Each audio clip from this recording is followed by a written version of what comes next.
Assalamualaikum warahmatullahi wabarakatuh. Baik, selamat pagi anak-anak hebat. Mudah-mudahan kita hari ini selalu diberikan kesehatan oleh Allah, amin. Anak-anak, jadi pada pertemuan kali ini kita akan mempelajari jenis-jenis sepatu mata pelajaran SBDP. Yang pertama kita bahas itu ciri-ciri patung.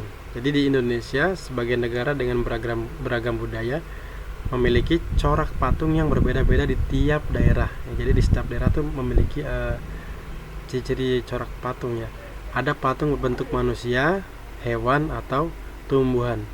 Ada juga patung yang berbentuk kubus, silinder, piramida, dan kerucut. Secara umum tujuan pembuatan patung adalah untuk dipajang dan dinikmati keindahannya. Sebuah patung memiliki beberapa ciri sebagai berikut. Jadi ciri-ciri patung yaitu 1. Berbentuk 3 dimensi atau memiliki panjang, lebar, dan tinggi. Jadi ada ukurannya ya. 2. Dapat dilihat dari segala arah. Dari depan bisa, dari belakang, dari kanan, dan juga dari kiri. 3. Memiliki tekstur. Jadi kalau kalian pegang patungnya itu ada bentuknya ya, jadi tidak rata gitu. 4. Memiliki warna. Warnanya bermacam-macam. 5. Memiliki bentuk. Jenis-jenis patung di lingkungan sekitar, kita dapat menemukan berbagai jenis patung. Jenis patung di lingkungan sekitar dapat dibedakan berdasarkan bentuk, posisi, dan fungsinya. Jadi berikut jenis-jenis patung yang perlu kita ketahui. Yaitu jenis-jenis patung yang pertama yaitu berdasarkan bentuk. Jadi di sini ada patung figuratif, adalah bentuk patung yang realis atau nyata. Patung figuratif biasanya meniru bentuk manusia, hewan, tumbuhan, dan benda-benda di sekitar. Terus juga ada patung non figuratif, adalah hasil dari imajinasi pembuat patung.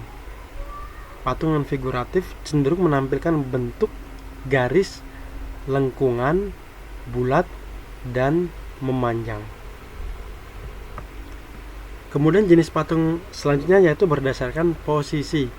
Ya, jadi ini ada namanya patung lengkap, merupakan patung utuh seluruh anggota badan mulai dari kepala sampai kaki. Jadi ada kepalanya, badannya, tangannya, dan kakinya, mirip seperti manusia ya. Gitu. Kemudian yang kedua, patung buste, merupakan patung sebatas dada ke atas atau bagian kepala saja. Jadi hanya kepala saja atau bagian kepala dan dada. Ini disebut patung buste. Kemudian yang ketiga, patung torso, adalah patung bagian badan dari dada, pinggang, dan panggul. Ya, jadi bagian dada, pinggang, dan panggul itu disebut torso. Selanjutnya jenis patung yang ketiga yaitu berdasarkan fungsinya. Yaitu ada patung pemujaan, kemudian patung monumen atau memorial, kemudian patung miniatur, kemudian patung dekorasi. Selanjutnya kita jabarkan, patung pemujaan adalah patung yang dibuat sebagai lambang pemujaan dalam acara keagamaan atau sebagai sarana ibadah. Ya, jadi ini dalam agama Buddha ini ada patung yang seperti ini yang dibuat sebagai lambang pemujaan. Kemudian selanjutnya patung monumen atau memorial adalah patung yang dibuat untuk mengenang peristiwa serta kejadian bersejarah atau jasa seorang pahlawan di masa lampau. Ini merupakan monumen Pancasila Sakti yang ada di Lubang Buaya, Jakarta Timur ya.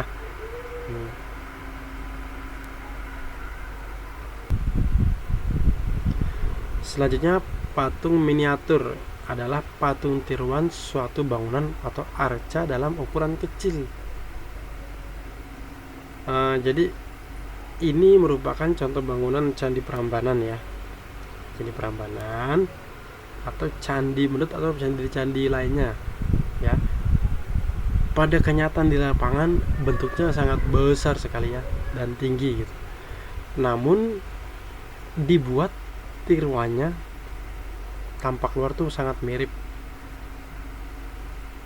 Biasanya ini terdapat di tempat-tempat wisata untuk sebagai kenang-kenangan ya, cendera mata ketika turis atau pendatang atau kalian pergi ke tempat tersebut sebagai kenang-kenangan. Oh, dulu saya pernah ke Candi Prambanan, saya pernah ke Borobudur gitu ya. Atau bisa juga Monas ya, Monas tapi dalam bentuk yang kecil. Padahal kalau kenyataannya Monas itu sangatlah tinggi ya dan besar gitu. Jadi karena dibuat kecil sehingga orang-orang yang pergi ke Monas bisa membeli tiruan tersebut. Nah, itu disebut patung miniatur. Dan masih banyak yang lainnya. Kemudian selanjutnya patung dekorasi adalah patung yang digunakan sebagai hiasan di dalam maupun di luar ruangan. Jadi ini contoh di luar ruangan ya, di taman. Ini contoh di luar ruangan di taman. Ini ada patung manusia berkepala gajah ini ya. Nah, seperti itu ya. Dia sedang tiduran. Jadi diletakkan di kebun di luar ruangan ya, atau di taman rumah sebagai dekorasi ya, sebagai hiasan agar tampak lebih bagus, lebih manis ya, tamannya lebih indah gitu. Dan ada juga yang diletakkan di dalam ruangan ya. Jadi anak-anak, itulah materi kita pada hari ini. Mudah-mudahan dapat bermanfaat dan berkah. Terima kasih anak-anak sudah menyaksikan video ini. Semoga bermanfaat. Assalamualaikum warahmatullahi wabarakatuh.